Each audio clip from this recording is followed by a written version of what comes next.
गर्जा Maharashtra news सदैव आपल्यासोबत। नमस्कार, मी ज्योती। गर्जा महाराष्ट्र न्यूज मध्ये आपलं स्वागत। पाहूयात आजच्या काही ठळक बातम्या। मनसेचे अध्यक्ष राज ठाकरे यांनी मुंबईचा प्रस्तावित विकास आराखडा आणि त्या अनुषंगाने पुनर्विकासास बसणारी खीळ या विषयावर एक चर्चासत्र आयोजित केलंय। या चर्चासत्रासाठी विविध क्षेत्रातील दिग्गजांना निमंत्रित करण्यात आलंय। मुंबईच्या विकासासाठी मनसे प्रमुख राज ठाकरे यांनी एक चर्चासत्र आयोजित केलंय। या चर्चासत्रात अभिनेते आमिर खान, सलमान खान, रितेश देशमुख, दिलीप वेंगसकर, दिग्दर्शक महेश मांजरेकर, सुनील बर्वे, केदार शिंदे, मनवा नाईक, जितेंद्र जोशी, भरत जाधव, संजय मोने, पटकथा लेखक सलीम खान यांच्यासह उद्योजिका वीणा पाटील, सामाजिक अभ्यासक सुधींद्र कुलकर्णी उपस्थित असणार आहेत। औरंगाबाद आणि नवी मुंबई महानगरपालिका निवडणूक काही दिवसांवर येऊन ठेपली आहे आणि सगळेच पक्ष या निवडणुकीच्या जय्यत तयारीला लागलेत। पण महाराष्ट्र नवनिर्माण सेनेने या निवडणुकापासून स्वतःला अलिप्तच ठेवणं पसंत केलंय। विधानसभा निवडणुकीत सपाटून हार पत्करल्यानंतर महाराष्ट्र नवनिर्माण सेनेने हा निर्णय घेतलाय। निश्चितपणे औरंगाबाद आणि नवी मुंबई या महानगरपालिकेच्या निवडणुकीला आज सुरुवात झालेली आहे आणि महाराष्ट्र निर्माण सेनेचे अध्यक्ष आदरणीय राजसाहेब ठाकरे यांनी यावेळेला भूमिका घेतली की या दोन्ही निवडणुका पक्ष लढवणार नाही। परंतु आपण पाहताय, सर्व महाराष्ट्र पाहतोय संपूर्ण, की मागच्या लोकसभेमध्ये पक्षाला आलेलं दारुण अपयश, त्याच्यानंतर विधानसभेमध्ये आलेलं त्याच्यापेक्षाही अधिकचं अपयश। मागच्या वेळेला 13 आमदार होते, आता यावेळेला 1 आमदार माझ्या रूपाने उभा आहे आणि निश्चितच कुठं चुकतंय, काय चुकतंय। लोकांचा आग्रह होता म्हणून लोकसभेला उभे राहिलो, सगळ्या जागा लढवल्या, पण त्याच्यामध्ये यश आलं नाही। विधानसभेला सुद्धा शेवटपर्यंत प्रयत्न केला आणि जवळजवळ सगळ्या ठिकाणी लढायचा प्रयत्न महाराष्ट्र निर्माण सेनेने केला, पण तो त्या ठिकाणी सुद्धा अपयश आलं। आणि मग कुठं चुकतंय, ज्या सुरुवातीच्या शॉर्ट टर्म मध्ये 13 आमदार आल्यानंतर आज या ठिकाणी इतकं मोठं पराभव झाल्यानंतर आपलं काय चुकतंय का, लोकांना दोष देण्यापेक्षा आम्ही कुठं चुकतोय याचा विचार पक्षप्रमुख म्हणून राजसाहेब ठाकरे करतायत। आणि म्हणून अति घाईचं पाऊल उचलण्यापेक्षा 4 पावलं मागे येऊन, जसा एखादा वाघ 10 पावलं यासाठी मागे येतो की त्याला लांबची जप घ्यायची असते आणि त्या ठिकाणी त्याला यशस्वीपणे ते भक्ष्य घ्यायचं असतं, त्याच पद्धतीने इथून पुढच्या राजकारणामध्ये निश्चितपणे महाराष्ट्र निर्माण सेना 2019 विधानसभेची तयारी करण्यासाठी एक संघटनात्मक बदल, एक संघटनात्मक विचार, एक संघटनात्मक पायाभरणी करण्यासाठी निश्चितच ही उद्याच्या औरंगाबाद आणि नवी मुंबई ही निवडणूक लढवत नाहीये। आता थोडंसं आमच्यावर नाही म्हटलं तरी मताचं आणि लोकांचा विश्वासाच्या दृष्टीने आम्ही जे अपयश घेतलेलं आहे त्या अपयशामधून आज प्रत्येक जण आमच्या बोट ठेवायचा प्रयत्न करतोय। आता हे वेळेचा विषय आहे, वेळेकाळेचा विषय आहे। आज जी लोक हसतात ती उद्या लोक निश्चितपणे आमच्या बाजूने बोलतील आणि ह्या सगळ्या गोष्टी प्रत्येक पक्ष येत असतात। भाजपचे सुद्धा एक काळ 2 खासदार होते, आज संपूर्ण भारतावर आज राज्य भाजप करतंय, आज संपूर्ण महाराष्ट्रावर आज हुकूमत गाजवत आहे। पण उद्याच्या सुद्धा निश्चितपणे राजकीय असलेल्या या क्षितिजावर महाराष्ट्र निर्माण सेनेसारखी एक संघटना राजसाहेबांच्या माध्यमातून पुन्हा एकदा नवऔचित्याच्या दृष्टीने ती पदार्पण करेल अशी अपेक्षा आहे। त्यामुळे कुठल्याही पद्धतीचा गैरअर्थ इतर पक्षाने किंवा महाराष्ट्राच्या जनतेने काढू नये ही माझ्यासारख्या एक साध्या सर्वसामान्य कार्यकर्त्याची अपेक्षा आहे। पृथ्वीच्या वाढत्या तापमानामुळे निर्माण झालेला असमतोल काही अंशी कमी करण्यासाठी वर्ल्ड चाइल्ड लाईफ फंड तर्फे क्लायमेट चेंज या विषयावरील जनजागृती अभियान अर्थातच अर्थ अवर हा उपक्रम हाती घेतला आहे। त्यामुळे मार्च महिन्याच्या शेवटच्या शनिवारी मुंबई शहरातल्या 8:30 ते 9:30च्या दरम्यान विजेचा वापर कमी करावा असं निवेदन करण्यात आलंय। 8:30 ते 9:30 या दरम्यान मुंबई शहरातील वीज बंद करण्यात येणार आहे। या 1 तासात मुंबईतील लोकांना अंधारात राहावं लागणार आहे। 1 तास वीज बंद ठेवणे हा निश्चितच ठोस उपाय नाही, पण एक प्रतिकात्मक प्रयत्न म्हणून याकडे बघण्यात येत आहे। यासाठी वर्ल्ड चाइल्ड लाईफ फंड यांनी मुंबईकरांना आपल्या घरातील तसेच कार्यालयातील वीज 1 तासासाठी बंद ठेवावी असं निवेदन दिलं आहे। मुख्यमंत्री देवेंद्र फडणवीस यांनी भ्रष्टाचार संपवण्याचा विडा उचलला असून या संदर्भातील 33 प्रकरणात दोषी अधिकाऱ्यांवर तातडीने कारवाई करण्यात आली आहे। भ्रष्टाचार झालेल्या प्रकरणाविषयी 90 दिवसात निर्णय घेण्याची डेडलाईन आखून घेतली आहे असं मुख्यमंत्र्यांनी विधानसभेत घोषणा केली। मुख्यमंत्री म्हणाले, भ्रष्टाचाराला आमचे सरकार हद्दपार करणार आहे। राज्यात भ्रष्टाचाराच्या प्रकरणांची मुख्य सचिव माहिती घेतील. दर आठवड्याला मुख्य सचिवांच्या मार्गदर्शनाखाली चौकशीची माहिती घेऊन त्यावर 90 दिवसात निर्णय घेतला जाईल. यामुळे एकही प्रकरण यापुढे शिल्लक राहणार नाही. भ्रष्ट अधिकाऱ्यांना पाठीशी घालणार नाही असं मुख्यमंत्री म्हणाले. पंतप्रधान नरेंद्र मोदी आणि मुख्यमंत्री देवेंद्र फडणवीस परदेश दौऱ्यावर जाणार असल्यामुळे इंदू मिलच्या जमिनीवर डॉक्टर बाबासाहेब आंबेडकर यांच्या स्मारकाचं भूमिपूजन होणार नाही हे स्पष्ट झालंय.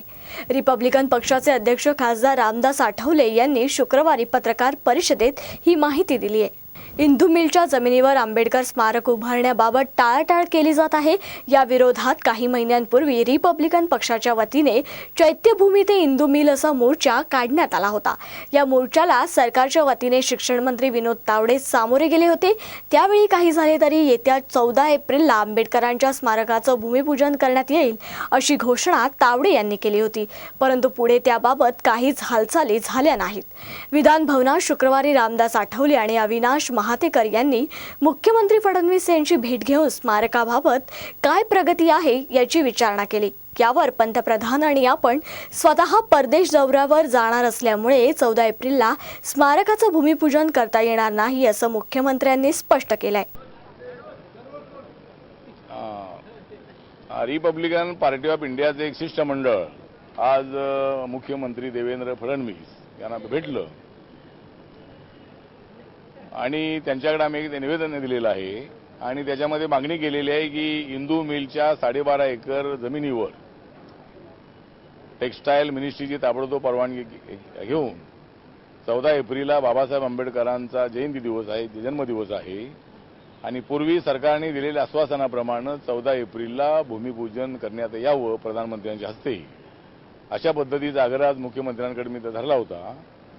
तर मुख्यमंत्र्यांनी सांगितलेलं आहे की 14 एप्रिलला प्राईम मिनिस्टर नरेंद्र मोदी आणि ते स्वतः ते आउट ऑफ इंडिया आहेत आणि त्यामुळं 14 एप्रिलला आमची इच्छा ही आहे की नरेंद्र मोदी यांच्या हस्ते ते भूमिपूजन व्हावं. त्यामुळं 14 एप्रिलला काही थोडं करणं शक्य होणार नाही. पण मे महिन्यामध्ये मात्र नक्कीच आपण प्रधानमंत्र्यांच्या हस्ते त्याचं भूमिपूजन करू असं आश्वासन आज त्यांनी दिलेलं आहे. आणि आमची पूर्वीपासून आहे की चैत्यभूमीच्या डेव्हलपमेंटच्या प्लॅनचा विचार होत असतानाच त्याच वेळेला मी हा मुद्दा मांडला होता आणि समुद्रामध्ये बाबासाहेबांचा भव्य दिव्य असा पुतळा उभा करावा. जर शिवाजी महाराजांचा पुतळा अरबी समुद्रामध्ये इथं मंत्रालयाच्या बाजूला जर उभा राहणार आहे तर ही गोष्ट अत्यंत चांगली आहे की शिवरायांचा एक भव्य दिव्य असा पुतळा तिथं उभा राहणार आहे. त्याप्रमाणे ज्या वेळेला आता इंदू मिलच्या स्मारकाचं काम सुरू होणार आहे त्याच वेळेला चैत्यभूमीच्या डेव्हलपमेंटचाही जो प्लॅन आहे तो सुद्धा आता कार्यान्वित होणार आहे. त्यावेळेला समुद्रामध्ये बाबासाहेबांच्या पुतळ्याचा विचार करावा अशी एक आमची मागणी आहे आणि त्या संबंधामध्ये मी गव्हर्नमेंट ऑफ इंडियाची चर्चा करणार आहे. प्रकाश जावडेकर हे पर्यावरण मंत्री आहेत त्यांच्याशी चर्चा करणार आहे आणि दिल्लीच्या सरकारच्या परवानग्या घेऊन एकदा राज्य सरकारने हा आराखडा तयार करताना त्यामध्ये बाबासाहेब आंबेडकरांच्या समुद्रातल्या पुतळ्याच्या संबंधातला निर्णय घेतला की मग मला वाटतं की त्यामध्ये काही अडचण येणार नाही. आणि पश्चिम बंगालमधील रनाघाट विभागातील स्थानिक कॉन्व्हेंट स्कूलमध्ये 71 वर्षीय ननवरील सामूहिक बलात्कार प्रकरणाचा तपास सीबीआयकडे सोपवण्यात यावा अशी मागणी राज्य सरकारने केली होती. मात्र शुक्रवारी केंद्र सरकारकडून ही मागणी फेटाळण्यात आली. चोरी करण्याच्या उद्देशाने आलेल्या दरोडेखोराने स्कूलमध्ये 71 वर्षीय ननवर सामूहिक बलात्कार केला. या प्रकरणाचा लवकरात लवकर तपास करण्यासाठी सीबीआयकडे जबाबदारी देण्यात यावी अशी राज्य सरकारने मागणी केली होती. मात्र केंद्र सरकारने शुक्रवारी मागणी फेटाळली असं गृह मंत्रालयाच्या एका वरिष्ठ अधिकाऱ्याने स्पष्ट केलंय. मुख्यमंत्री ममता बॅनर्जी यांनी 19 मार्च रोजी केंद्राकडे सीबीआय चौकशीची शिफारस केल्याची घोषणा केली होती. राज्याकडून सीबीआयला सहकार्य देण्याचं आश्वासनही त्यांनी दिलं होतं. जळगावमध्ये जेनेरिक दवाखाना तसेच औषधी दुकानांचं उद्घाटन करण्यात आलंय. पण कमी किमतीत मिळणाऱ्या जेनेरिक औषधांबाबतीत अनेकांच्या मनात गैरसमज आहे. जेनेरिक औषधांच्या परिणाम करण्याच्या क्षमतेवर देखील संशय व्यक्त करण्यात येतोय. जेनेरिक औषधांबाबत गैरसमज असल्याने समाजाची मानसिकता बदलण्याची गरज असल्याचं जिल्हाधिकारी रुबल अग्रवाल यांनी सांगितलंय. जयनगरातील ओंकारेश्वर मंदिरासमोर इंडियन रेड क्रॉस सोसायटीतर्फे दीर्घायू दवाखाना आणि जेनेरिक औषधी दुकानांच्या उद्घाटनाच्या वेळी त्या बोलत होत्या. या उद्घाटनादरम्यान जिल्हा परिषदेचे मुख्य कार्यकारी अधिकारी अस्तिकुमार पांडे, जैन समूहाचे उपाध्यक्ष अशोक जैन, शेखर सोनाळकर, डॉक्टर राजेश पाटील, प्रसन्नकुमार रेदासनी आणि गनी मेमन इत्यादी उपस्थित होते। इंडियन रेड क्रॉस सोसाइटी पिछले 2 साल से ये कोशिश कर रहा था कि जलगांव में जेनरिक मेडिसिन शॉप शुरू की जाए। जनरली जेनरिक कहीं मिलता नहीं, कोई उसे प्रेफर कर नहीं पाता, इसलिए हमने ये जेनरिक शॉप विथ हॉस्पिटल शुरू किया है, जहां हमारा मकसद है पेशेंट्स को देखना और उनको जेनरिक मेडिसिन लिख कर देना, ताकि विचारों का खर्च कम से कम में हो सके। और गरीब लोग जिनकी बीमारियां आजकल बहुत ज़्यादा प्रमाण पे है और खर्चा बहुत बढ़ रहा है, रेड क्रॉस के मार्फत ये खर्चा और उनको मिलने वाला ये सोए और उनको मिलने वाली ये सुविधा जेनरिक के माध्यम से, डॉक्टर के माध्यम से सेवा देना, ये रेड क्रॉस का मकसद है। बुलेटिनमध्ये इथेच थांबूया। तुम्ही पाहत राहा फक्त गरजा महाराष्ट्र न्यूज, सदैव आपल्यासोबत।